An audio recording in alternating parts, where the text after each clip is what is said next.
نعرہ تکبیر، نعرہ رسالت، جشن غوث الورا، علماء اہل سنت، فصاحت و بلاغت کا تاجدار، شہنشاہ خطابت، آبرو اہل سنت.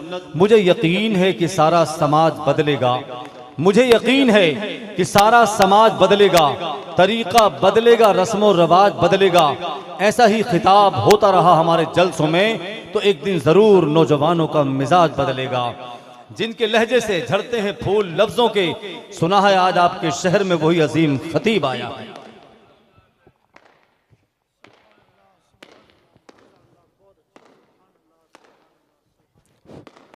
السلام علیکم ورحمۃ اللہ وبرکاتہ. السلام ورحمۃ اللہ نحمدہ ونصلی ونسلم علی رسول الکریم، اما بعد فاعوذ باللہ من الشیطان الرجیم، بسم اللہ الرحمن الرحیم. سبحانک لا علم لنا الا ما علمتنا انک انت العلیم الحکیم. قال اللہ تبارک وتعالی فی کتابہ المجید، ان اللہ لا یغیر ما بقوم حتی یغیروا ما بانفسہم. صدق اللہ العظیم. ان وملائکتہ یصلون علی النبی یا ایہا الذین آمنوا صلوا علیہ وسلموا تسلیما. اللہم صلی وسلم وبارک ورحم وترحم علی سیدنا وشفیعنا ونبینا وحبیبنا ومولانا محمد صلی اللہ تعالی علیہ وسلم. محترم بزرگ اور دوستو، ہم سب خوش نصیب ہیں کہ اللہ نے زندگی میں ایک بار پھر اس محفل کے بہانے اپنے محبوب بندوں کا ذکر جمیل کرنے سننے کی اور کچھ اپنی صلاح و فلاح کی باتیں کرنے کی توفیق عطا فرمائی. اللہ کی بارگاہ میں یہ بھی دعا ہے کہ جو قابل عمل باتیں ہوں پورے اجلاس میں بیان ہوں، اللہ ان پر ہم سب کو عمل پیرا ہونے کی توفیق عطا فرمائے. معزز علماء کرام ہماری سرپرستی فرما رہے ہیں، خاص طور پر قائد اہل سنت حضرت علامہ حافظ الرحمان صاحب اور دیگر یہ اداروں کے اساتذہ، علماء، ائمہ، سب کا نہ نام لیا جا سکتا ہے، نہ نام لینے کی ضرورت محسوس ہونی چاہیے. کون کیا ہے اللہ خوب جانتا ہے، اور ہم سب خوب جانتے ہیں کہ ہم کیا ہیں. خلوص کا نغمہ حضرت نے چھیڑا ہے تو ہم سب کو مزید اخلاص کی ضرورت ہے. اللہ ہمیں شعور بھی عطا فرمائے اور توفیق بھی عطا فرمائے. مجھے حضرت مولانا سلیم اکبری صاحب نے حکم دیا کہ حالات حاضرہ کے تعلق سے کچھ باتیں کروں. جلسے کا عنوان تعلیمات غوث اعظم ہے، اس پر انشاءاللہ سید صاحب کی بلا گفتگو فرمائیں گے. تو میں نے جو آیت کریمہ آپ کے سامنے پیش کی ہے، اس آیت میں اللہ رب العزت نے اپنے بندوں کے سامنے اپنی قدرت کا ایک اٹل اصول بیان فرمایا ہے، جو کہنے کے لیے ایک آیت ہے، لیکن سچائی یہ ہے کہ وہ تاریخ ہے اور ترقی تنزلی کا ایک تسلسل ہے. یعنی اگر اس آیت کے تناظر میں، اس کے آئینے میں ہم ماضی دیکھنا چاہیں تو ماضی بھی دیکھ سکتے ہیں، اور آیت میں دم اتنا ہے کہ مستقبل دیکھنا چاہیں تو مستقبل دیکھ سکتے ہیں. شرط یہ ہے کہ نگاہیں بینا ہوں، نگاہوں میں طاقت ہو، دلوں میں ہمت ہو. اور قرآن کا کمال یہی ہے کہ قرآن بہت بڑی باتیں بہت چھوٹے الفاظ میں کہہ کے گزر جاتا ہے. اللہ کے نبی کی شان صاحب جوامع الکلم ہونا ہے، یعنی مختصر لفظوں میں بڑے بڑے مفہوم، بڑے معانی مختصر الفاظ میں کہہ کے گزر جانا. تو یہ پیغمبر اسلام کی شان ہے، کلام اللہ کی شان انسان کی عقل سے ماورا ہے. تو آیت کریمہ کا با محاورہ ترجمہ یہ ہے کہ بے شک اللہ کسی بھی قوم کے حالات اس وقت تک نہیں بدلتا جب تک کہ کوئی قوم اپنے حالات بدلنے کی پہل نہ کرے. یہ جو پہل والی بات ہے، یہ محاورے اور تفسیر کا ملا جلا سنگم ہے، اور احادیث کریمہ میں اس طرح کی نشاندہی ملتی ہے. خلاصہ یہ ہے کہ اگر کوئی قوم چاہتی ہے کہ اس کے حالات میں تبدیلی پیدا ہو، جیسے مان لیجئے کوئی قوم چاہتی ہے کہ تنزلی سے ترقی کرے، کوئی قوم چاہتی ہے کہ چھوٹی سے بڑی ہو، کوئی قوم چاہتی ہے کہ ذلت سے عزت کی طرف آئے، تو جو کچھ بھی کوئی قوم چاہتی ہے تو اسے اپنے آپ کو بدلنا ہوگا. بدلے گا اللہ ہی، بدلنے والا وہی ہے۔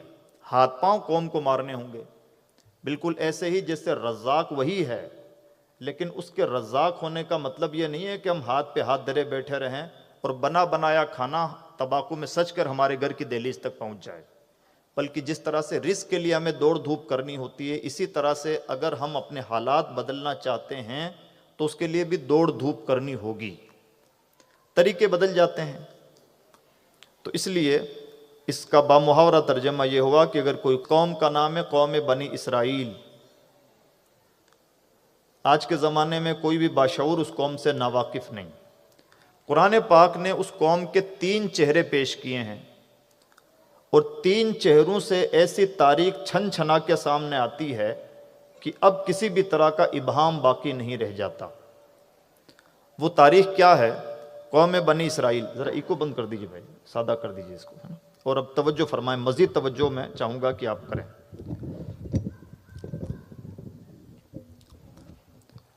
3 چہرے پیش کیے قرآن پاک نے۔ پہلا چہرہ، قوم بنی اسرائیل وہ قوم تھی جسے فرعون نے نہ صرف یہ کہ غلام بنایا بلکہ بدترین غلام بنا لیا تھا، ایسا غلام کہ ان سے زندگی کا حق چھین لیا گیا تھا۔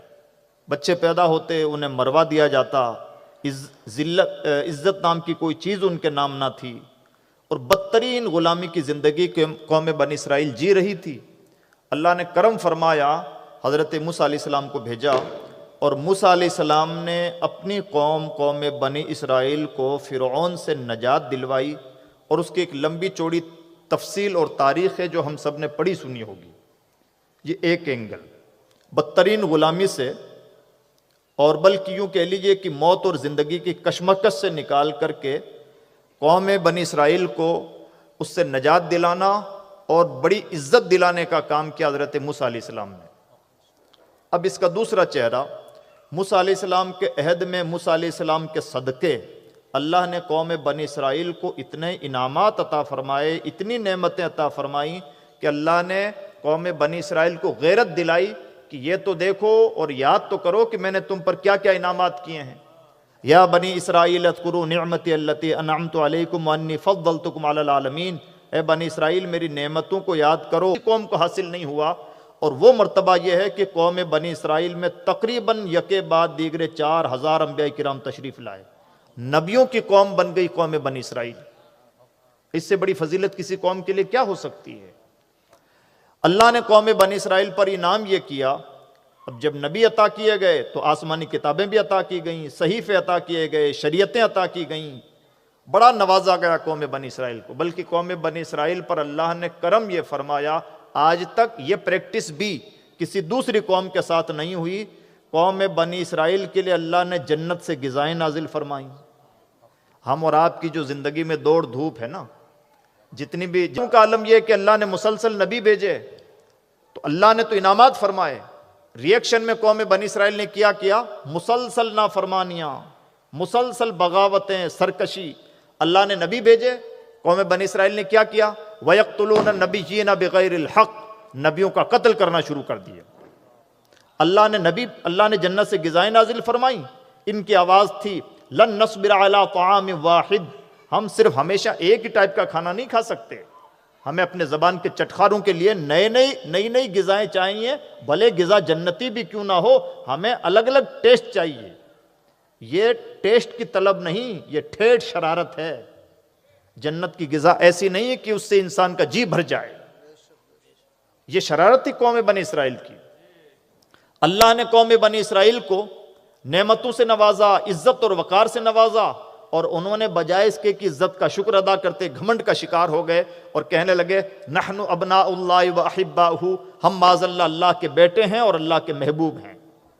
اور گھمنڈ کا عالم یہ تھا کہ کہتے تھے لن يدخل الجنت الا من کان ہودا او نصارا، جنتی صرف وہی ہو سکتا ہے جو یا تو یہودی ہو یا عیسائی ہو۔ اور عالم یہ سرکشی کا، یہ ہم سب کے لیے عبرت کا اینگل بھی ہے، سرکشی کا عالم یہ ہے، اور تو اور سید الانبیاء امام المرسلین کے لیے تمنا یہ تھی، تمنا کرتے تھے کہ کاش یہ بھی ہماری جیسے بن جائیں اور ہمارے فالوور بن جائیں۔ جسے نبیوں رسولوں کا امام بنا کے بھیجا گیا ہو، اس کو اپنا فالوور بنانے کی جو تمنائیں پالتے ہوں، اندازہ لگایا جا سکتا ہے کہ وہ اس نبی کی امت کی بھولی بھیڑوں کو کس گنتی میں شمار کرتے ہیں۔ اور ہمارا بھولا پن یہ ہے کہ جناب یہ بھی ٹھیک ہے اور وہ بھی ٹھیک ہے۔ اللہ قرآن پاک میں فرماتا ہے وَلَن تَرْضَ عَنْكَ الْيَهُودُ وَلَا النَّصَارَى حَتَّى تَتَّبِعَ مِلَّتَهُمْ، اے نبی، یہود و نصارہ آپ سے اس وقت تک راضی ہو ہی نہیں سکتے جب تک آپ ان کے فالوور نہ بن جائیں۔ جو امام الانبیاء کو اپنا فالوور بنانے کا خواب دیکھتے ہوں، ان کے خواب چھوٹے خواب تو نہیں ہو سکتے، ان کی شرارتیں چھوٹی شرارتیں تو نہیں ہو سکتی۔ اور آج بھی اسی وجہ سے انہوں نے تمام مملکتوں کو فٹ بال بنا رکھا ہے۔ جتنے ہماری نظر میں لگتا ہے کہ فلاں ٹھیک ہے اور فلاں ٹھیک نہیں، سچی بات تو یہ ہے کہ کچھ بھی ٹھیک نہیں۔ جب جب امام الانبیاء کی اتباع کو چھوڑ کر کسی اور کی پیروی اختیار کی جائے گی، بھلے کسی بھی بہانے ہو، وہاں ٹھیک کی کوئی گنجائش ہی نہیں ہے۔ تو یہ یہودیوں کی شرارتیں تھیں۔ یہ دوسرا چہرہ، اللہ نے انعام فرمائے، انہوں نے پیرالل سرکشی کی، اللہ انعام فرماتا رہا، یہ سرکشی کرتے رہے، بلکہ اللہ کا کرم دیکھیے کتنا کریم ہے۔ عذاب نازل ہوئے قوم بنی اسرائیل پر، سرکشی کرتے عذاب نازل ہوتا، پھر اللہ عذاب ٹال دیتا۔ میدان تیہ میں 40 سال تک بھٹکتے رہے، یہ عذاب تھا، لیکن اس عذاب میں بھی اللہ کا انعام یہ ہے کہ میدان تیہ میں بھٹکتے ہوئے ناخن نہیں بڑھتے تھے، بال نہیں بڑھتے تھے، جسم کے کپڑے گندے نہیں ہوتے تھے، جسم پر میل کچیل نہیں لگتا تھا، یعنی عذاب میں بھی اللہ نے انعام فرمایا، اتنا اللہ نے انعام فرمایا، اتنا نوازا، لیکن سرکشی میں کوئی کمی نہیں آئی، ہر طرح سے طغیان پر وہ اڑے رہے۔ اب اللہ کی قدرت کا اصول ہے، وہ مہلت تو دیتا ہے، لیکن جب اس کی مہلتوں کا کوئی مس یوز کرتا ہے تو پھر اس کی بے زبان لاٹھی برستی ہے، اور پھر اس قوم کا کوئی پرسان حال نہیں ہوتا۔ تو یہ دوسرا چہرہ تھا کہ اللہ نے انعام پہ انعام فرمائے اور انہوں نے سرکشیوں پہ سرکشیاں کی۔ اب تیسرا چہرہ یہ کہ جب ان کی سرکشیاں حد سے بڑھ گئیں تو اب اللہ نے غضب فرمایا، اور اب غضب سنیں۔ وہ نبی جس نے اپنی آخری کتاب، فائنل کتاب میں اپنا انٹروڈکشن رب العالمین، رحمان اور رحیم کے طور پر فرمایا، اور پہل اپنے آپ کو رب العالمین کہا، رحمان کہا، رحیم کہا، اسی صورت کے اینڈنگ میں اللہ رب العزت نے قوم بنی اسرائیل کے متعلق فرمایا غیر المغضوب علیہم، اے پروردگار ہمیں اس قوم میں سے مت بنا دینا جس پر تیرا قہر و غضب نازل ہوا۔ جس صورت کی ابتدا رب العالمینی سے، رحمانی سے اور رحیمی سے ہے، اسی صورت کی اینڈنگ اللہ کے قہر و غضب پر ہے جو قوم بنی اسرائیل پر نازل ہو رہا ہے۔ ایک جگہ اللہ نے ارشاد فرمایا وَلَقَدْ كَرَّمْنَا بَنِي آدم، ہم نے تمام اولاد آدم کو عزت سے نوازا ہے، اور اسی رب نے جس نے تمام اولاد آدم کو عزت سے نوازا ہے، اسی قرآن میں ارشاد فرمایا ضُرِبَتْ عَلَيْهِمُ الذِّلَّ وَالْمَسْكَنَةُ، ان پر ذلت مسلط کر دی گئی ہے، یعنی جہاں رہیں گے ذلیل ہو کے رہیں گے۔ جو رب سب کو عزت دے رہا ہے، وہ اسپیشل ایک کمیونٹی کو ذلیل فرما رہا ہے، تو ماننا پڑے گا کہ وہ کمیونٹی ہے ہی ایسی کہ اسے ذلیل کیا جائے، ورنہ ایک باپ کے 7 بچے ہوں، 6 بچوں کو تو بالکل ٹھیک سے رکھتا ہے، ایک بچے پر باپ کی آنکھ ٹیڑھی ہے، تو ماننا پڑے گا کہ قصور باپ کا شاید نہ ہو، قصوروار بیٹا ہی ہوگا۔ اگر باپ کا مزاج ٹیڑھا میڑا ہوتا تو باقی 6 بچوں کے ساتھ بھی اس کا سلوک ٹھیک نہ ہوتا۔ جو پروردگار تمام اولاد آدم کو عزت سے نواز رہا ہے، اگر وہ کسی ایک کمیونٹی کو ذلیل فرما رہا ہے تو سچ مچ وہ کمیونٹی ذلت ہی کی حقدار ہے۔ ہمارے نبی رحمت للعالمین ہیں، رحمت اور لعنت یہ بالکل اپوزٹ ڈائریکشن کی چیزیں ہیں، بالکل الٹی چیزیں ہیں۔ ہمارے نبی رحمت للعالمین اور حدیثوں کا جب ہم مطالعہ کریں گے تو حدیثوں میں بار بار ایک جملہ ملتا ہے لعن اللہ الیہود والنصارى، اللہ یہود و نصارہ پر لعنت فرمائے۔ امام الانبیاء رحمت للعالمین اگر کسی قوم پر لعنت فرما رہے ہیں تو ماننا پڑے گا کہ وہ قوم ہے ہی لعنت کے لائق اور ملعون۔ یہ ہے قوم بنی اسرائیل کا تیسرا چہرہ۔ پہلا چہرہ بدترین غلامی کی زندگی، دوسرا چہرہ اللہ کی بھر نعمتوں کا چہرہ، مسلسل نعمتیں، مسلسل انعامات، اور اس کے ساتھ ساتھ شکر گزاری کے بجائے ان کی ناشکریاں، ان کی سرکشیاں، اور تیسرا چہرہ اللہ کے قہر و غضب کا چہرہ، اللہ کے رسول کی لعنتوں کا چہرہ، ذلتوں کا چہرہ، اور اب یہی چہرہ ان کا قیامت تک کا چہرہ ہے۔ تو کیا صرف قوم بنی اسرائیل کی داستان ہے؟ جی نہیں، یہ صرف بنی اسرائیل کی داستان نہیں، یہی ریگولر تاریخ ہے، یہی اصول فطرت ہے، یہی اصول قدرت ہے۔ یعنی بات صرف بنی اسرائیل کی نہیں، تمام قوموں پر یہی اصول اپلائی ہوتا ہے۔ اللہ بڑا کریم ہے، انعام فرماتا ہے، لیکن جب کوئی قوم اللہ کے انعامات کی قدر نہیں کرتی تو پھر اللہ کا قہر و غضب بھی نازل ہوتا ہے، اور پھر اس قوم کو کوئی حق نہیں پہنچتا کہ وہ شکوے کرے۔ اب ذرا سا آئیے ہم اپنا آئینہ دیکھیں اور ہم اپنا جائزہ لینے کی کوشش کریں، ہم کیا تھے اور اللہ نے ہمیں کیا بنایا، اور ہم نے اس کے بدلے میں کیا کیا اور اب کیا ہو رہا ہے۔ ہمارے بھی تو تین چہرے ہیں۔ ایک چہرہ، مذہب اسلام ایک اجنبی ملک میں شروع ہوا، یہاں کے لیے وہ ملک اجنبی ملک ہے۔ عرب سے بھارت کے جو تعلقات تھے وہ تھوڑے موڑے تجارتی تعلقات تھے، سفارتوں کا تو اس دور میں کوئی تصور بھی نہ تھا، یعنی ایسا نہیں کہ بڑا گہرا رشتہ یہاں کے اور وہاں کے بزنس مین لوگوں کا تھا۔ چونکہ سمندر بہت گہرے تھے اور لمبے تھے، اس لیے تعلقات بھی معمولی قسم کے تھے، بہت گہرے تعلقات نہیں تھے۔ عرب کے گہرے تجارتی تعلقات ملک شام اور یمن سے تھے۔ تو اجنبی ملک تھے دونوں آپس میں، تہذیبیں الگ، مذہب الگ، کلچر الگ، تجارتوں کے اصول الگ، مزاج الگ، آب و ہوا الگ، بالکل اجنبی ملک۔ لیکن اجنبی ملک میں شروع ہونے والا پیغام 1 صدی پورا ہونے سے پہلے پہلے یہاں کیرلا کے ساحل تک پہنچا۔ اور کمال یہ کہ کس طرح سے پہنچا؟ صحابہ کرام کیرلا کے ساحل پر کپڑا بیچنے کے لیے تشریف لائے تھے، لیکن کپڑا بیچنے کا انداز اتنا انوکھا تھا کہ آج 25 کروڑ ہیں۔ اسلام کو پھیلانے کے لیے گلی گلی کے چکر لگانے کی ضرورت نہیں ہوتی۔ اسلام میں اتنی کشش ہے کہ ایک مسلمان پختہ کار مسلمان بن جائے، اس کی شکل و شباہت سے اسلام دوسرے کے دلوں میں گھر بنا لیتا ہے۔ یا ایھا الذین آمنوا ادخلوا فی السلم کافہ، اے ایمان والو اپنے آپ ہی کو سچا پکا مسلمان بنا لو اور اسلام میں پورے طور پر داخل ہو جاؤ، یہی سب سے بہترین تبلیغ ہے۔ ہمارا پرابلم یہ ہے کہ ہماری کہنے اور کرنے میں زمین و آسمان کا فرق ہو گیا ہے۔ منافق کردار سے اسلام نہیں پھیلتا بلکہ اسلام بدنام ہوتا ہے، اور مخلصانہ کردار ایک ایسا کردار ہے مسلمان کا کہ اس کردار کو دیکھ کر کے اسلام دوسروں کے سینوں میں گھر بنا لیتا ہے۔ صحابہ کرام یہاں پر کتابیں لے کے نہیں آئے تھے، حجت بازیاں نہیں کی تھیں۔ صحابہ کرام کو چھوڑیے، غریب نواز نے اسلام کیسے پھیلایا؟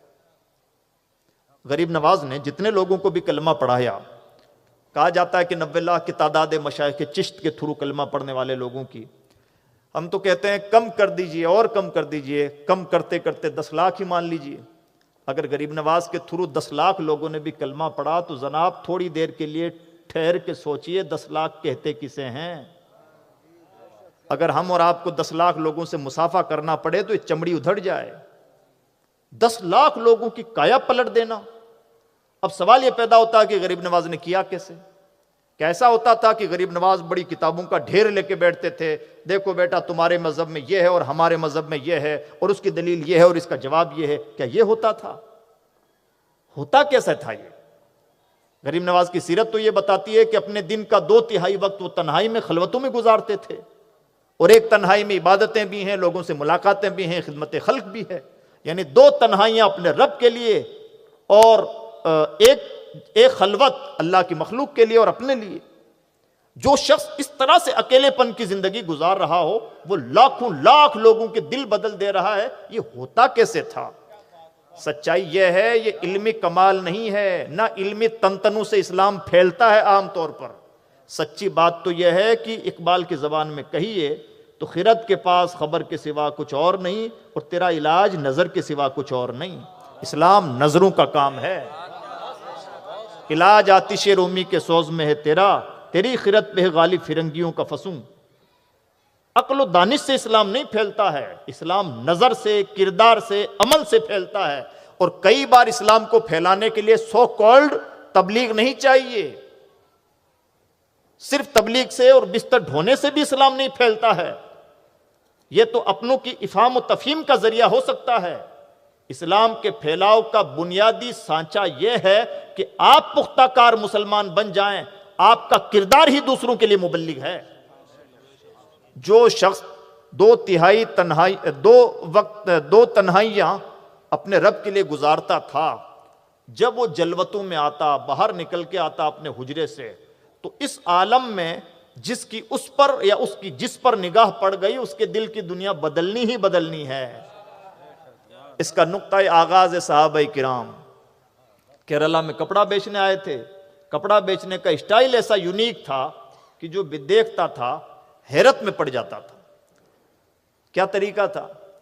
دو چیزیں تھی صحابہ کرام کے کپڑا بیچنے کے انداز میں۔ یہ تو کپڑے کی انڈسٹری ہے بھیلواڑہ، ہم کپڑا بیچ کے حلال مال بھی کما لیں تو کمال، اور وہ کپڑا بیچ کے لوگوں کو اسلام بھی بیچ کے چلے جاتے تھے۔ یہ ہے فرق اچھے اور برے کردار کا۔ تو صحابہ کرام کے کپڑا بیچنے کا انداز یہ ہوتا تھا کہ کپڑے کے تھان میں اگر اندر بھی کوئی معمولی سی تانا بانا ادھر ادھر ہوتا تھا، کپڑا اوپر سے پسند آ گیا کسٹمر کو، تو اس سے کہتے بھائی ذرا ٹھہرو، ہو سکتا ہے کہ تمہیں بعد میں افسوس ہو، دیکھو میں اندر سے کھول کے دکھاتا ہوں۔ پھر کھول کے دکھاتے، یہ تانا بانا ذرا ٹیڑھا میڑھا ہے، اس کا دھیان رکھنا، اگر چاہو تو خریدو، چاہو تو مت خریدو۔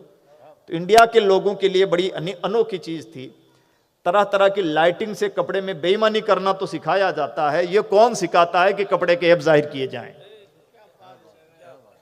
صحابہ کرام اپنے کپڑوں کے عیب دکھاتے تھے، خوبیوں کی باتیں نہیں کرتے تھے۔ تو انڈیا کے لوگوں نے ماتھا پکڑ لیا کہ یہ کیسے عرب سے دیو آئے ہیں جو اپنے کپڑوں کی اچھائیاں بیان کرنے کے بجائے برائیاں بیان کر رہے ہیں، اور یہ کیا بیچ پائیں گے؟ لیکن لوگوں کا اعتماد ایسا تھا کہ لوگ ٹوٹ پڑتے تھے۔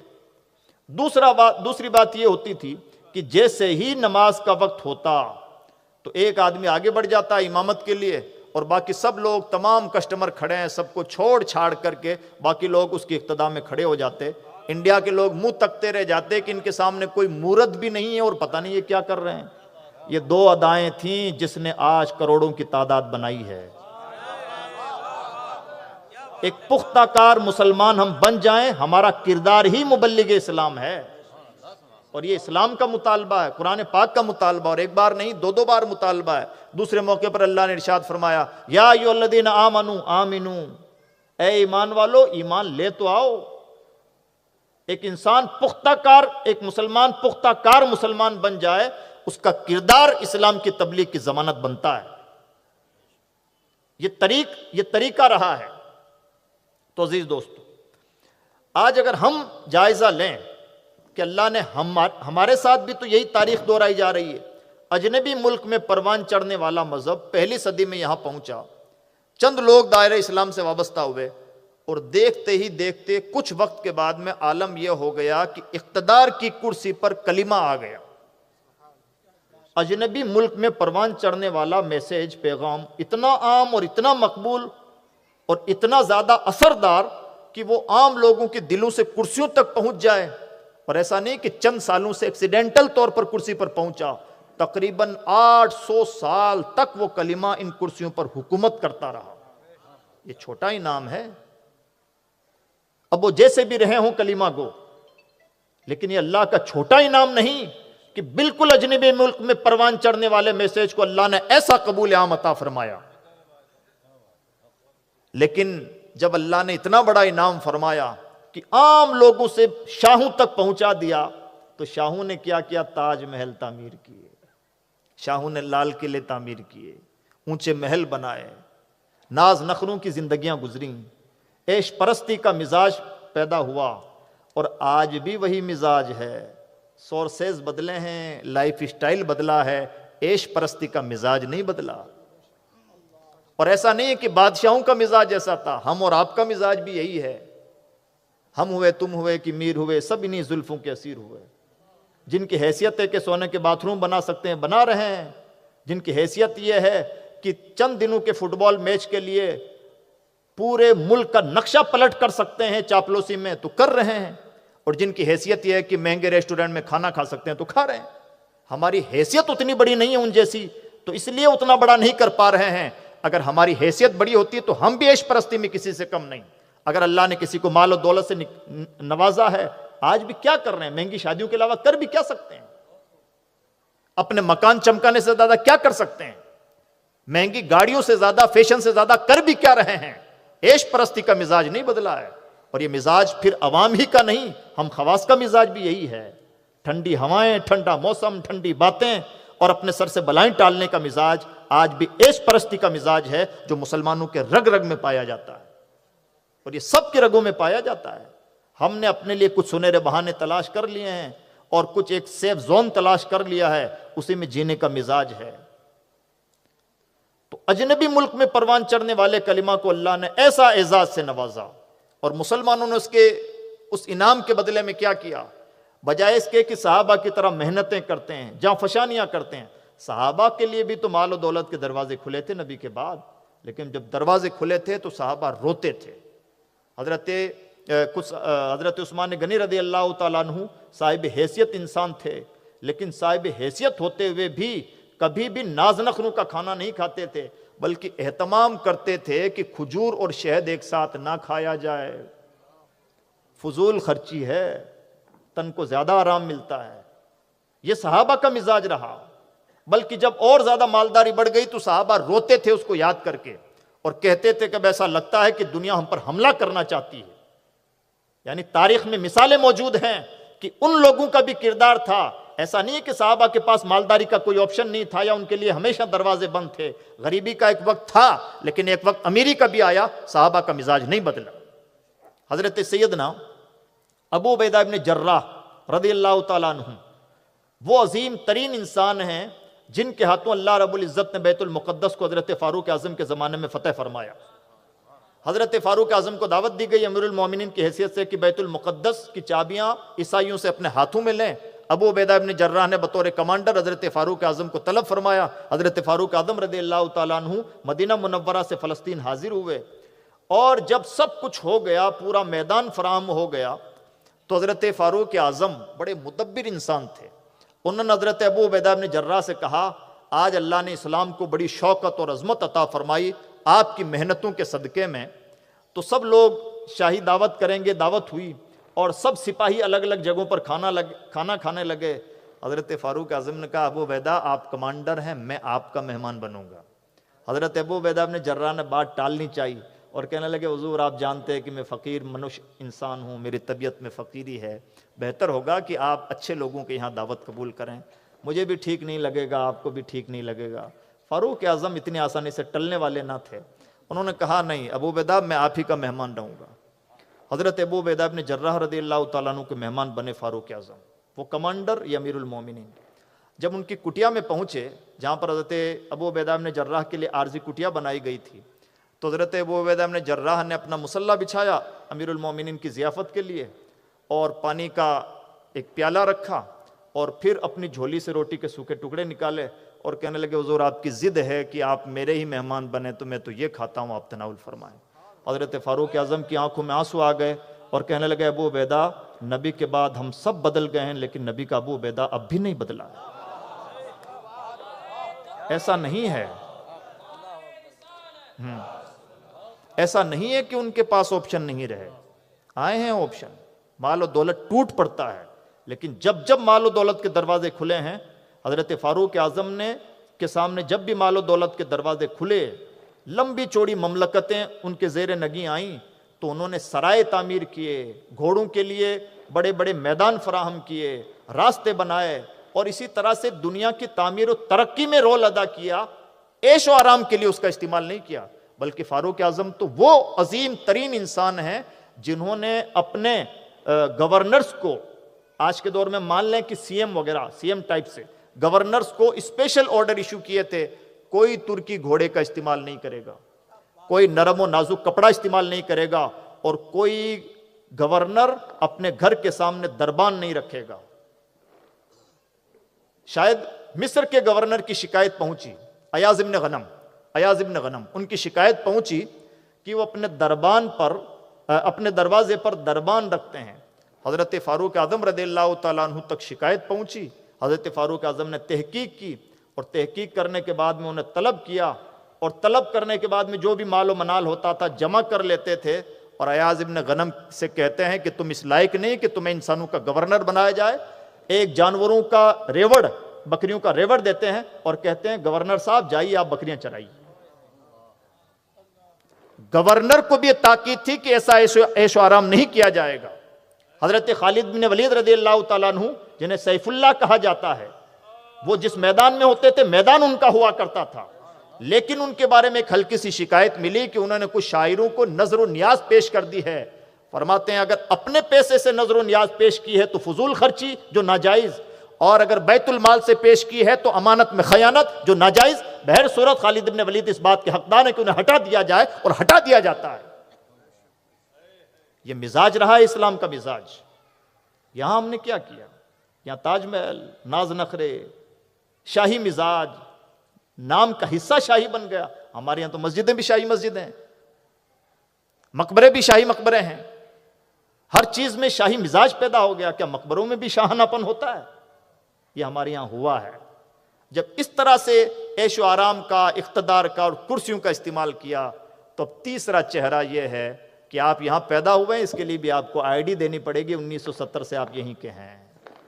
یہ جو نوبت آتی ہے راتوں رات نہیں آتی۔ جب کوئی قوم مسلسل اللہ کی نعمتوں کا مس یوز کرتی ہے تو اس کے لیے اللہ کی وسیع زمین کا گھیرا تنگ ہوتا ہے، بڑا کریم ہے، بار بار مہلتیں دیتا ہے۔ لیکن جب مہلتوں کا کوئی قوم مسلسل مس یوز کرتی ہے اور پھر اس کی بے زبان لاٹھی برسنے لگتی ہے تو پھر اس کی لاٹھی سے بچانے والا کوئی نہیں ہوتا۔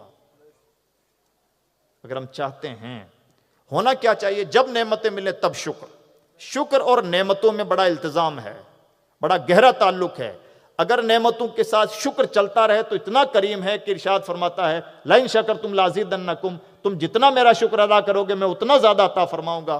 بلکہ ایک موقع پر تو کیسی گہری بات ارشاد فرمائی، ما یفعل اللہ بعذابکم ان شکرتم، او کما قال تعالی، فرماتا ہے اگر تم شکر ادا کرتے رہو گے تو اللہ تمہیں عذاب دے کے کیا کرے گا؟ کیا لہجہ ہے! اگر تم شکر ادا کرتے رہو گے تو اللہ تمہیں عذاب دے کے کیا کرے گا؟ یہ لہجہ ہے اللہ کی کتاب کا لہجہ۔ اور شکر کا مطلب کیا ہوتا ہے؟ شکر کا مطلب یہ ہوتا ہے، صرف زبان سے شکریہ نہیں ہوتا ہے، کردار سے سب سے بڑا شکر ادا ہوتا ہے۔ اللہ نے اگر مال و دولت دی ہے تو اس کے لیے ذہن میں یہ رہنا چاہیے کہ گویا بہت سارے لوگوں کا حصہ مجھے ملا ہے، اور میرے مال میں تنہا میرا حصہ نہیں بلکہ اللہ کی بہت بڑی مخلوق کا حصہ ہے۔ جیسے سپوز کیجئے ایک بندہ ہے جسے 10 روپے ملے اور ایک بندہ وہ ہے جسے 90 ملے، دونوں کو ملنا چاہیے تھا 50-50، لیکن بانٹنے والے نے اس طرح سے تقسیم کی، رزق اس طرح سے بانٹا ہے کہ کسی کو زیادہ دیا ہے، یعنی 50 کی بجائے 90 دے دیا ہے، اور یہ بھی اس کا امتحان ہے، اور کسی کو 50 کی بجائے 10 دیا ہے، یہ بھی اس کا امتحان ہے۔ اس کا امتحان ہے صبر کا امتحان، اس کا امتحان ہے شکر کا امتحان۔ لِيَبْلُوَكُمْ أَيُّكُمْ أَحْسَنُ عَمَلًا، موت تو زندگی کو پیدا اس لیے کیا ہے تاکہ تمہاری پرکھ ہو جائے کہ کس کا کرتوت کیسا ہے۔ اب اگر کوئی 90 پر شکر گزار ہوتا ہے تو بے تحاشا عطا فرماتا ہے، اور باقی حصہ غریبوں تک پہنچتا رہتا ہے، اور کوئی غریب اگر صبر کر لیتا ہے تو خود ارشاد فرماتا ہے اللہ صبر کرنے والوں کے ساتھ ہے۔ یعنی اس کا بھی بلا ہے، اس کا بھی بلا ہے، امتحان اس کا بھی ہے اور امتحان اس کا بھی ہے۔ ہمارے یہاں کے غریب صبر والے نہ رہے اور ہمارے یہاں کے امیر شکر گزار نہ رہے، اس لیے ہمیں کوئی حق نہیں پہنچتا کہ ہم شکوہ کریں کہ حالات ٹھیک نہیں۔ حالات ٹھیک نہیں اس لیے کہ ہم ٹھیک نہیں، حالات تو پہلے بھی ٹھیک تھے، حالات تو اب بھی ٹھیک ہو سکتے ہیں، شرط یہ ہے کہ ہم اپنے آپ کو بدلنے کی پہل کریں۔ اب عزیز دوستو، کرنے کے کام کیا ہوتے ہیں؟ تو چونکہ کرنے کے کام بہت ہو سکتے ہیں، موجودہ پرسپیکٹیو میں ہم ایک ڈیموکریٹک ملک میں ہیں، جمہوریت میں ہیں، تو جمہوریت میں کرنے کے کچھ اہم ترین کام ہوتے ہیں۔ تھوڑی دیر میرا وقت بچا ہے تو وہ کرنے کے کاموں کی تفصیل سن لیجئے، اور بھیلواڑہ کے لوگوں کو جان بوجھ کر اور بہت گہرائی کے ساتھ سننا چاہیے۔ مجھے معاف کیجئے گا، آپ بہت کھاتے ہیں، جتنا نہیں کھانا چاہیے اتنا کھاتے ہیں، اور جیسا نہیں کھانا چاہیے ویسا کھا رہے ہیں، اور آج یہی کھانا آپ کے لیے زہر بنتا جا رہا ہے۔ ہر چیز میں نظر و نیاز، ہر چیز میں کھینچڑے، جب چاہو شربت۔ ہمارے یہاں کسی کی عزت کا صرف مطلب مہمان نوازی یعنی کھانا کھلانا ہو گیا ہے، کوئی اور ذوق رہ ہی نہیں گیا ہے۔ جمہوریت کا تقاضا یہ ہے کہ کوئی قوم ترقی کرنا چاہے تو پہلا اصول ہوتا ہے جمہوریت میں کسی بھی قوم کی ترقی کا کہ وہ قوم ایجوکیشن پر محنت کرے۔ یہ جمہوریت کا اٹل قانون ہے۔ جمہوریت میں اس سے لینا دینا نہیں کہ آپ تہجد کے بڑے پابند ہیں یا آپ عید کی نماز بھی نہیں پڑھتے۔ جمہوریت ایک مارکیٹ ہے، اور اس مارکیٹ میں چیزیں اس سے طے پاتی ہیں کہ آپ پڑھے لکھے ہیں یا جاہل۔ 2 لفظوں میں یس نو میں جواب دیجئے۔ پڑھے لکھے ہیں تو یہاں عزت دار، اور پڑھے لکھے نہیں ہیں تو 141 کروڑ میں سے ایک تنکے کی طرح ہیں، زیادہ بات کرنے کی ضرورت نہیں۔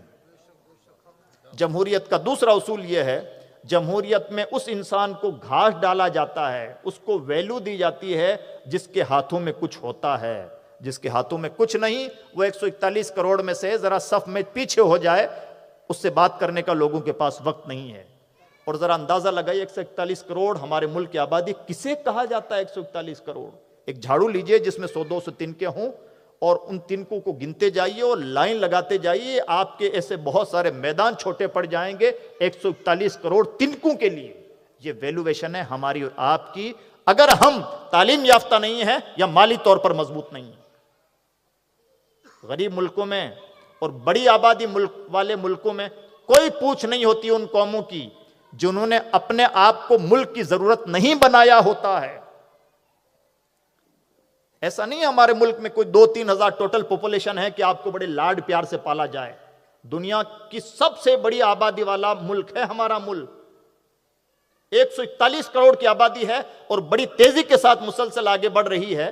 ایسے میں ویلیویبل انسان وہی ہے جس کے پاس یہ دو چیزیں ہوں، یا تو وہ تعلیم یافتہ ہو یا پھر وہ مالی طور پر مضبوط ہو۔ اب ان دونوں چیزوں کا بھی مطلب سمجھنے کی ضرورت ہے۔ تعلیم سے مراد کیا؟ بھارت میں مسلمانوں کے بیک گراؤنڈ میں اگر بات کی جائے، ہم اپنی بات کریں تو ہمارے یہاں یعنی مسلمانوں کے یہاں تعلیم کا مطلب ہے اچھی اسکولنگ، کوالٹی ایجوکیشن کے ساتھ۔ 0 سے لے کے 12 تک کا جو اسکول ہے وہ بہتر سے بہتر ہونا چاہیے۔ اس کا ریزن یہ ہے کہ مسلمانوں کے وہ بچے جو ہائر ایجوکیشن تک پہنچتے ہیں ان کی تعداد تقریباً 12 سے 12.5% ہے۔ یعنی ہائر ایجوکیشن تک جو ہمارے بچے جا رہے ہیں 12 سے 12.5 بچے جا رہے ہیں، 88 بچے وہ ہیں جو کہیں نہ کہیں اسکول کے سمندر میں گم ہو گئے ہیں۔ 0 سے اٹھ کے 12ویں تک پہنچتے ہوئے کہیں نہ کہیں ڈوب گئے ہیں، گلی ڈنڈے کھیل رہے ہیں، کہیں بائک سنوار رہے ہیں، جیسی تیسی بنیوں کی دکانوں پر نوکریاں کر رہے ہیں، یا 10-5 ہزار میں کہیں نہ کہیں اپنے آپ کو رسوا کر رہے ہیں۔ یہ ہے میجورٹی کا حال۔ اور اس کا جائزہ لینا ہو تو ہم اپنا جائزہ لے لیں۔ یہاں اگر 1000 لوگ بیٹھے ہوئے ہیں، میری عادت ہے میں نوجوانوں سے ضرور پوچھتا ہوں بیٹا کہاں تک پڑھائی کی ہے، تو عام طور پر جواب آتا ہے وہ کیا ہے کہ ذرا سا حالات ٹھیک نہیں تھے اور وہ گھر کے حالات ماحول ٹھیک نہیں تھا اور سب بچوں نے پڑھائی چھوڑ دی تھی تو میں نے چھوڑ دی، اور وہ ذرا فیل ہو گیا تھا اور فلاں سبجیکٹ میں سپلیمنٹری آ گئی تھی۔ کچھ بھی بہانہ کر لیجئے، گول مول کتنا بھی گھمائیے، شارٹ میں آپ کہنا چاہتے ہیں کہ میں جاہل ہوں۔ 10th اور 12 کوئی پڑھائی ہے؟ آج کے دور میں گریجویشن بھی تو کوئی پڑھائی نہیں۔ 4000 کی ویکینسی 16 لاکھ اپلائی کر رہے ہیں، یہ تو گریجویشن کا حال ہے۔ تو 10-12 کو کون پوچھتا ہے؟ ایسے لوگوں کا تو کئی مرتبہ پاسپورٹ بھی پڑھے لکھے لوگوں کا پاسپورٹ نہیں بنتا ہے، یعنی انٹرنیشنل ٹھپا ہوتا ہے کہ انٹرنیشنل جاہل ہے۔ یہ حال ہے آج کی تاریخ میں۔ تو ہماری ضرورت کیا بنا؟ 88% لوگوں کو چھوڑ کر کے 12% لوگوں کی فکر کرنا عقل مندی نہیں ہے۔ میں یہ بات زیادہ زور دے کے اس لیے کہہ رہا ہوں کہ یا تو ہم ایجوکیشن کی بات نہیں کرتے یا بات کرتے ہیں تو میں خود نہیں معلوم ہوتا کہ بھارت میں مسلمانوں کے لیے ایجوکیشن کا مطلب کیا ہے۔ اس لیے جب بھی جوش میں آتے ہیں کہتے ہیں کہ ہمیں یونیورسٹی تعمیر کرنی ہے۔ جناب یونیورسٹی آپ کی ضرورت ہی نہیں ہے، آپ کے بچے یونیورسٹی لیول تک پہنچ ہی نہیں پا رہے ہیں۔ آپ کو نہ یونیورسٹی کی ضرورت ہے نہ کالجز کی ضرورت ہے، آپ کو 88% لوگوں کے لیے اچھے اسکولوں کی ضرورت ہے۔ اور یہ میں اپنی طرف سے نہیں کہہ رہا ہوں، یہ سچر کمیٹی کی رپورٹ بول رہی ہے، چھپی چھپائی رپورٹ ہے ہماری پسماندگی پر، بلکہ ایک ایسی رپورٹ ہے جس پر رپورٹ پہ پیش دی ہوئی ہیں۔ یعنی ہم وہ لوگ ہیں جن کی جہالتوں پہ رپورٹ بنی اور پھر اس رپورٹ پہ پی ایچ ڈی ہو کے لوگوں کو ڈگری ملی۔ کس شان کی جہالت ہے۔ نمبر 2، دوسری ہماری بڑی ضرورت ہے مالی طور پر مضبوط ہونا۔ غریب کی کوئی پوچھ نہیں، غریب کو کوئی گھاس نہیں ڈالتا اس ملک میں۔ اس ملک میں ویلیویبل وہی ہے جو ٹکڑے ڈالتا ہو۔ اور کیا شان ہے میرے نبی کے ایک حدیث کی، فرماتے ہیں الید العلیا خیر من الید السفلی، دینے والا ہاتھ ہمیشہ لینے والے ہاتھ سے بہتر ہوتا ہے۔ اگر ہم لینے والے، اسکیم تلاش کرنے والے، لینے والے، مطالبہ کرنے والے، ہمیں بھی کچھ ملنا چاہیے، ہمارا بھی حق ہونا چاہیے، جب تک یہ باتیں کرتے رہیں گے 141 کروڑ میں سے، اور جب اس موڑ پہ آ جائیں گے کہ ہم چاہتے ہیں کہ یہاں پر 5000 کروڑ کا ایک مول کھولیں، تو وہ لوگ جو صبح سے شام تک آپ کو گالیاں دیتے ہیں بڑی عزت کے ساتھ آپ کے پیچھے لگ کے کہیں گے ہم آپ کے مول کا ادگھاٹن کرنے کے لیے آپ کے پیچھے پیچھے کھڑے ہیں۔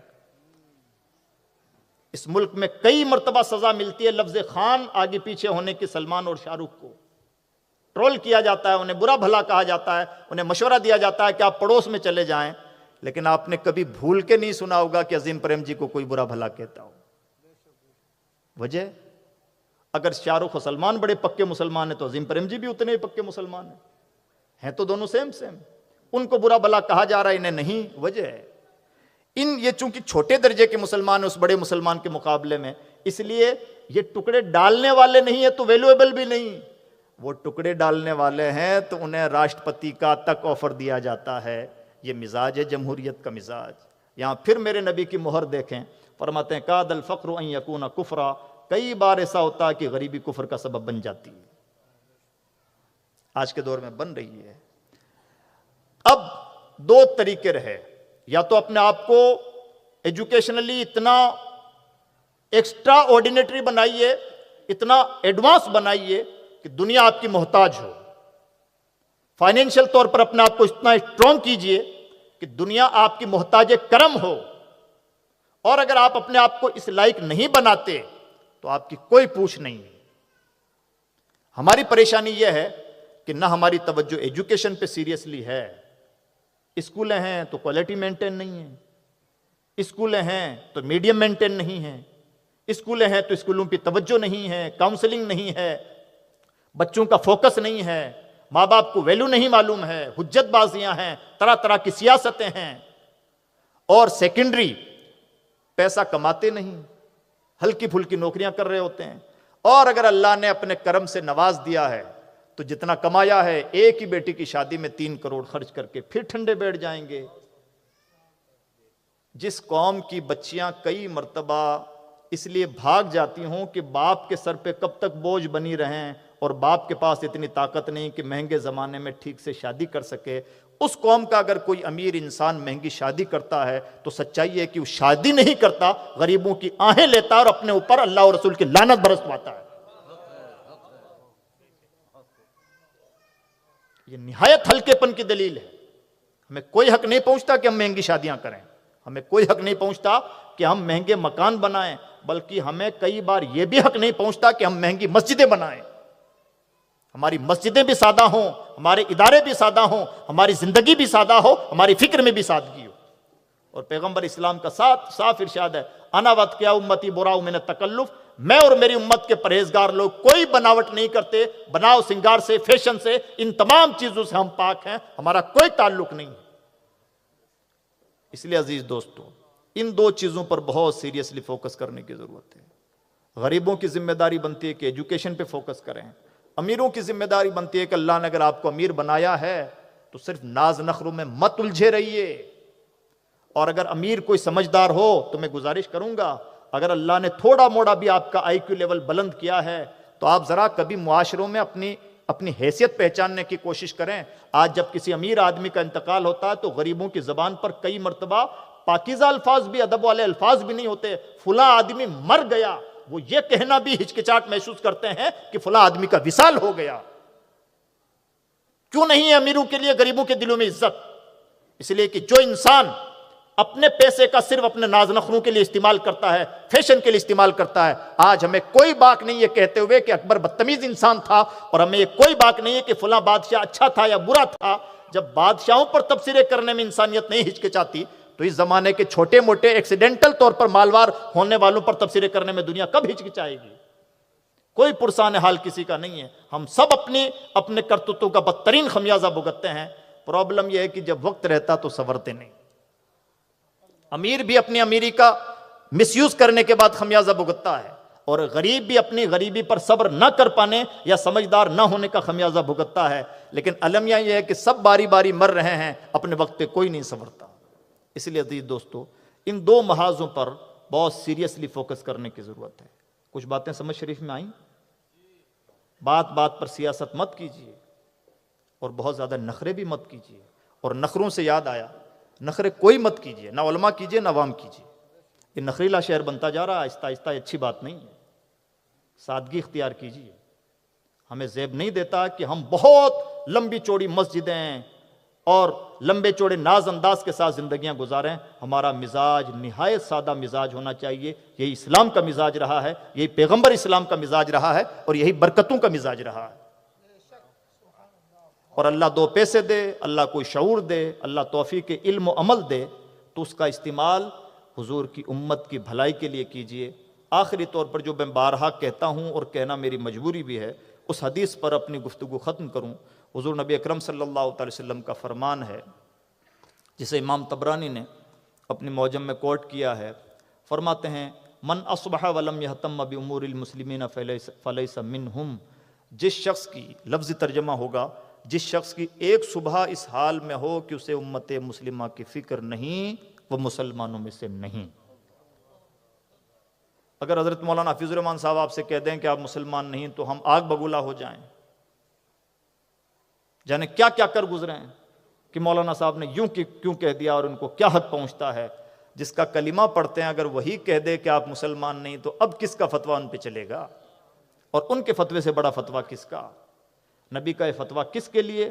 اس شخص کے لیے جس کے دل میں امت کا درد نہیں، جس کو امت کی پڑی نہیں ہے، یعنی جو سو کالڈ ہے، جو سیلفش ہے، جو صرف اپنے لیے ہی جینا مرنا جانتا ہے، یا جسے امت مسلمہ کی عمومی فکر نہیں، چاہے وہ علم والے ہوں، چاہے وہ مال والے ہوں، چاہے وہ تربیت والے ہوں، چاہے وہ عقل والے ہوں، چاہے وہ تجربات والے ہوں، چاہے وہ اقتدار والے ہوں، چاہے وہ سیاست والے ہوں، یعنی کسی بھی نعمت سے اللہ نے نوازا ہے تو ایسا نہیں ہے کہ صرف مال کی زکوٰۃ بنتی ہے۔ جس طرح سے مال کی زکوٰۃ ادا کرنا ہوتا ہے، اسی طرح سے اگر اللہ نے کچھ بھی نعمت ہمیں عطا فرمائی ہے تو اس نعمت کی زکوٰۃ یہ ہے کہ اللہ کی مخلوق کی خدمت کے لیے، حضور کی امت کی ترقی کے لیے اپنی اس نعمت کا استعمال کیا جائے۔ جو لوگ ایسا کرتے ہیں سمجھدار ہیں، ان کی دنیا بھی سرخرو، آخرت بھی سرخرو، اور جو لوگ ایسا نہیں کر پاتے وہ کسی اور کے ساتھ چوٹ نہیں کر رہے ہیں، سچی بات تو یہ ہے کہ اپنے ساتھ ہی چوٹ کر رہے ہیں۔ اقبال نے بڑی بھلی بات کہی ہے، اپنے من میں ڈوب کے پا جا سراغ زندگی، تو میرا نہ بنتا ہے نہ بن، اپنا تو بن۔ اللہ کی بارگاہ میں دعا ہے کہ پروردگار ہم سب کو شعور عطا فرمائے، کرنے کے کاموں کی طرف راغب فرمائے، اور اپنی ذمہ داریوں کا اچھا درود شریف پڑھ لیجیے۔ اللہم صلی وسلم وبارک ورحم وترحم علی سیدنا و شفیعنا و نبینا و حبیبنا و مولانا محمد صلی اللہ علیہ وسلم۔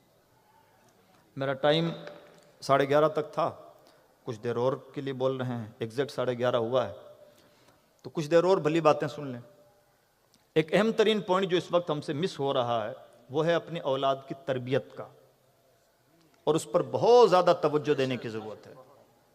ہو یہ رہا ہے کہ ہم نے کچھ اپنی ایک ایسی الگ دنیا تعمیر کر لی ہے جہاں ہم ہیں، ہمارے یار دوست ہیں، ہم ہیں، چائے کیفے ہیں، ہم ہیں، ہمارا موبائل ہے، اور اسی ہمہ ہمی میں ہم سے ہماری اولاد اور بیوی بچے بالکل دور چھوٹتے جا رہے ہیں۔ دیر رات تک یاروں دوستوں کے ساتھ گپ شپ کرنا، اپنی منڈلیوں میں مست رہنا، اور اپنی ایک الگ دنیا تعمیر کر لینا، اور اسی گہما گہمی میں ہم جو اپنی اولاد کو ٹائم نہیں دے پا رہے ہیں، نتیجہ نکل رہا ہے کہ ماں باپ اور اولاد کے بیچ میں بہت گہرا کمیونیکیشن گیپ ہو گیا ہے۔ نہ اولاد ماں باپ کو سمجھ پا رہی ہے، نہ ماں باپ اولاد کو سمجھ پا رہے ہیں، جبکہ دونوں ایک دوسرے کی ضرورت ہیں۔ اور اگر اولاد ماں باپ کو یا ماں باپ اولاد کو نہیں سمجھ پاتے، دونوں کے بیچ میں کمیونیکیشن گیپ ہو جاتا ہے، تو یہ گیپ دونوں کے لیے تباہی اور بربادی کا شاخسانہ ہے۔ آج 25 سال کے نوجوان بیٹے سے باپ کو 50 سال، 40 سال، 45 سال کے باپ کو یہ شکایت تو ہے کہ میرا بیٹا جوان ہو گیا اور میری بات نہیں مانتا، لیکن اس کا جواب یہ ہے آپ کا بیٹا 25 سال میں آپ کی بات نہیں مان رہا ہے، لیکن یہی 25 سال کا بیٹا کبھی 5 سال کا بھی تھا، اس وقت آپ نے اللہ و رسول کی بات نہیں مانی تھی۔ نسلیں راتوں رات جوان نہیں ہوتی ہیں، اللہ بار بار موقع عطا فرماتا ہے۔ ہم نے اپنے الگ ہی ایک فرضی دنیا تعمیر کر لی ہے، اور یہ کمیونیکیشن گیپ جتنا بڑھے گا، کوئی مہمان آپ کے گھر میں آئے، آپ ان کا مزاج نہیں پہچانتے، وہ آپ کو نہیں جانتے، چل جائے گا، ایک دن کی، آدھے دن کی، چند گھنٹوں کی بات ہے۔ لیکن جس گھر میں آپ کو پوری زندگی گزارنا ہے اور آپ کی اولاد کو پوری زندگی گزارنا ہے، اگر وہاں پر کمیونیکیشن گیپ ہو گیا تو گویا ہم نے اپنے گھر ہی کو اپنے لیے وبال جان بنا لیا ہے۔ اور اس میں بھی یہ ہو رہا ہے، دیکھیے کس طرح سے نتائج سامنے آتے ہیں۔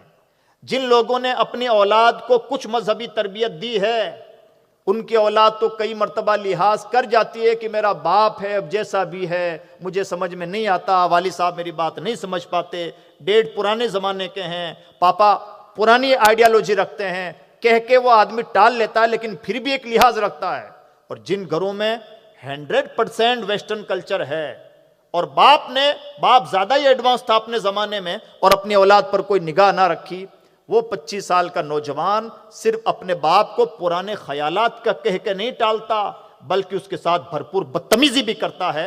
یہ بدترین خمیازہ ہم اپنی عمروں میں بھگت رہے ہیں، اور پھر ہم یہ چاہتے ہیں کہ چند تعویذوں سے اور کہی ہوئی مصنوعی دعاؤں سے ہماری کایا پلٹ ہو جائے اور ہماری نسلیں سنور جائیں، تو جناب یہ مزاج قدرت کے خلاف ہے۔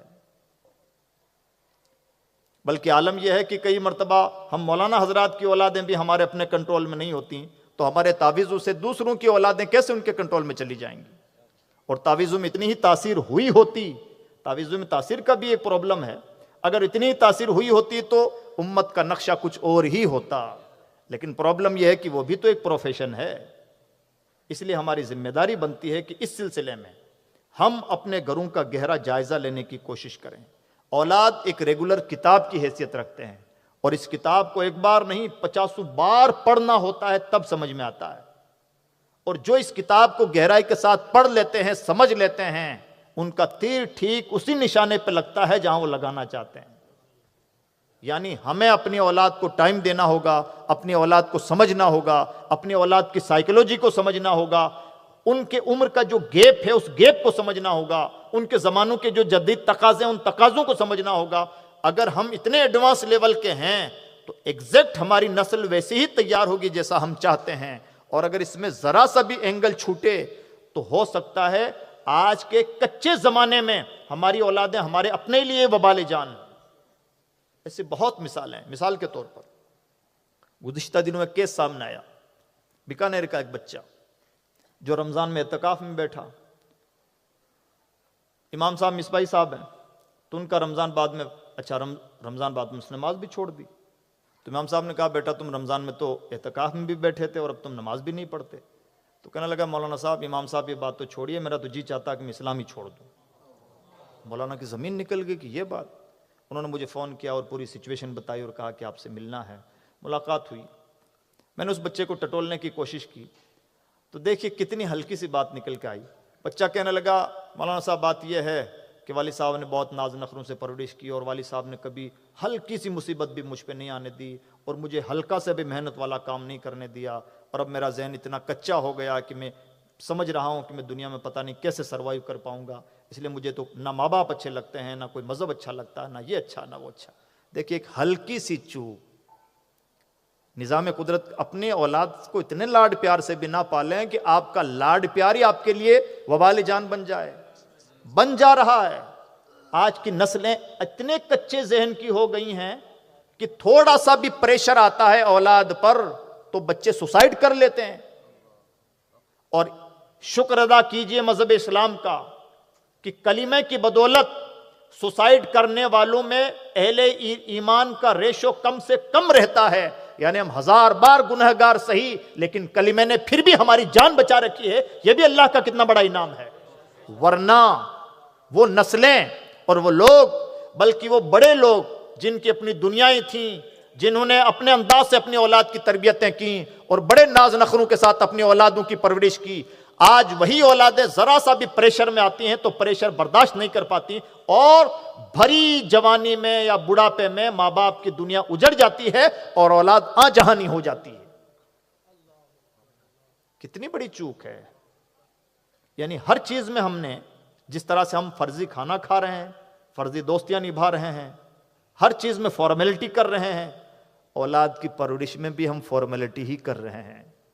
بیٹے کے لیے کھان پان کا انتظام کر دیا، عید تیوہاروں کے موقع پر کپڑے لتھوں کا انتظام کر دیا، اور الگ سے یہ اسٹڈی روم ہے اور یہ سونے کا گھر ہے اور یہ ہے اور یہ وہ ہے، یعنی چند عیش و آرام کا انتظام کر دیا ہے، اور ہم نے سمجھ لیا کہ گویا ہم نے باپ ہونے کا حق ادا کر دیا ہے، یا مہنگے اسکولوں میں، کالجز میں یا مہنگے انسٹیٹیوشنز میں داخلہ دلوا دیا اور مان لیا ہے کہ گویا ماں باپ ہونے کا حق ادا کر دیا ہے۔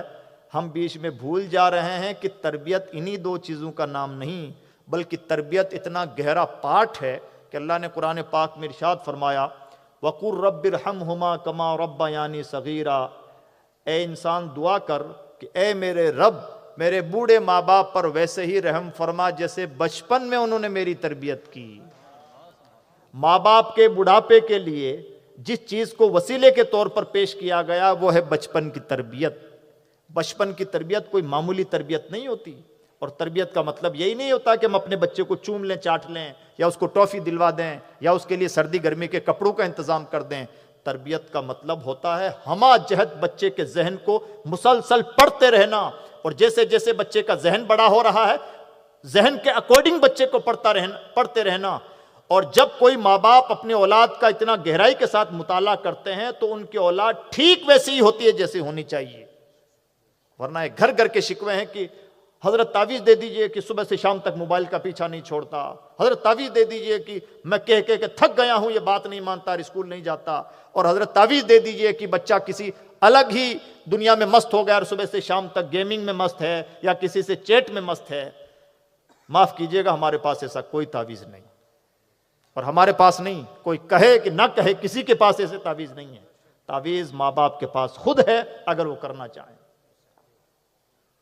اس لیے عزیز دوستو، اپنی اولاد کی تربیت پر بہت زیادہ فوکس کرنے کی ضرورت ہے، اور اس میں بھی ایک اینگل چھوٹ رہا ہے، وہ اسلامک اینگل۔ جہاں دوسری تربیت کریں، کئی بار ہم اتنے ماڈرن ہوتے جا رہے ہیں کہ نہ بچیوں کو حجاب کی کوئی پابندی رہی، نہ گھر میں کوئی اچھا کلچر رہا، نہ محرم غیر محرم کی کوئی تفریق رہی، نہ بچوں کو ہم نے بسم اللہ پڑھنا سکھایا، اور اتنے ماڈرنائز ہو گئے ہیں، اور ہم نے مان لیا کہ گویا جو ویسٹرن کلچر آ رہا ہے وہی ترقی کی ضمانت ہے۔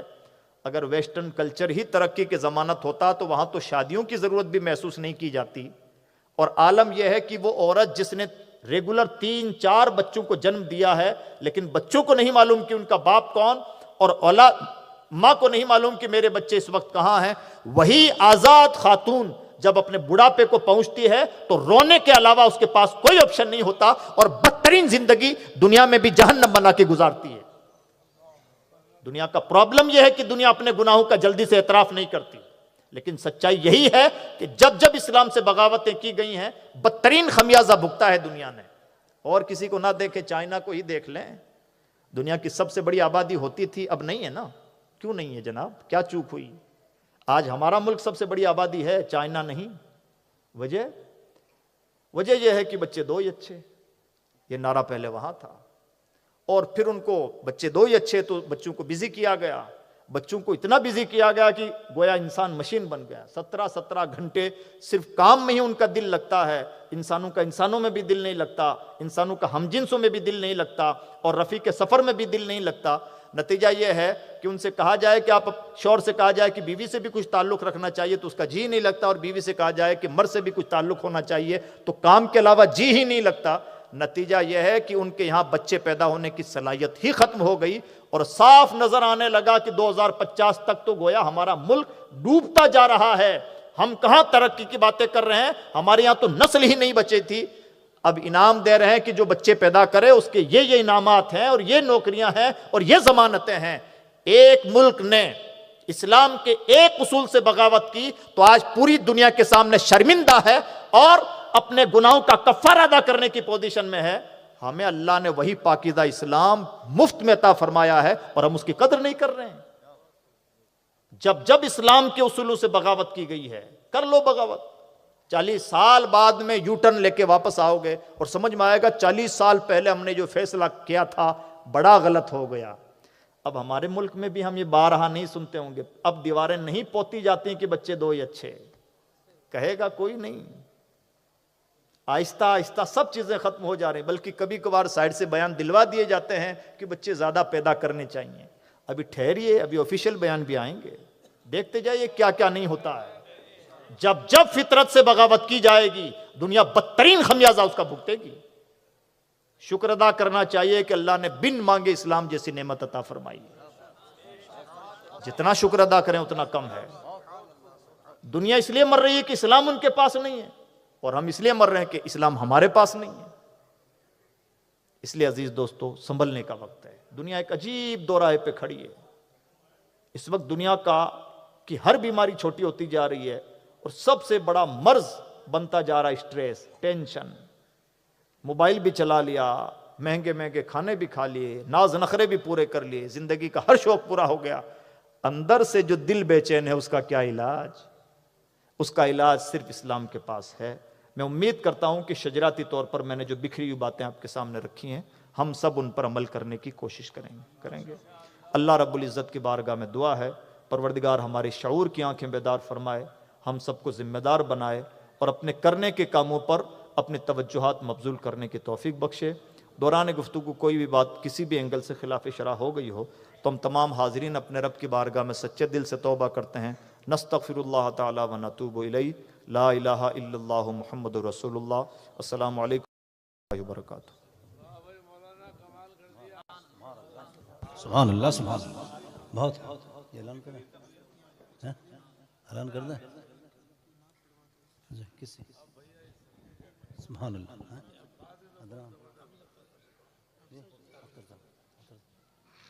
سبحان اللہ، سبحان اللہ۔